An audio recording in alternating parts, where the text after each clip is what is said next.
ายเป็นคนธรรมดาอยู่บ้านนาบ้านนอกคงบ่สมเจ้าดอกกะหูโตดีคงสิเป็นไปบ่ได้สองเฮามันต่างกันอีหลีเจ้านั้นลูกเศรษฐีอ้ายนี่ลูกสาวนานางฟ้ากลับมามันบ่สมกันดอกอายมันจนกระจอกคงบ่มีวาสนาหากสิเทียบกับเขาคนนั้นคงเทียบกันบ่ได้คือว่าอวยพรให้เทวดากับนางฟ้าจงสมหวัง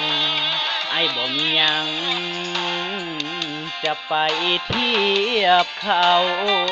เพียงส่องเบิ่งเงาก็หัวเฮาต่างกันนักหนาคนธรรมดากับนางฟ้ามันบ่สมกันตัวเจ้านั้นต้องเหมาะสมกับเทวดาเจ็บซ้ำนี้ก็คงบ่ตายขอให้เขาฮักเจ้าหลายๆเด้อล่ะอ้ายเป็นคนธรรมดาเฮาบ่สมกัน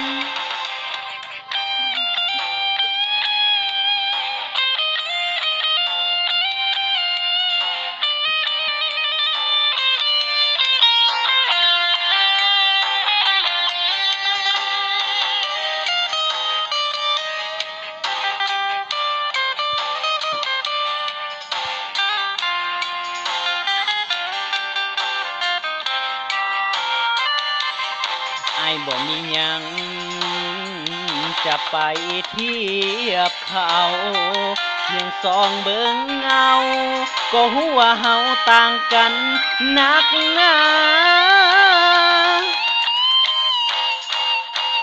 คนธรรมดากับนางฟ้ามันบ่สมกันตัวเจ้านั้นต้องเหมาะสมกับเทวดาเจ็บซ้ำนี้ก็คงบ่ตายขอให้เขาฮักเจ้า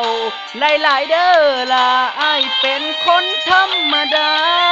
เฮาบ่สมกันขอให้เขากับเจ้าคนนั้นหากกันหลาย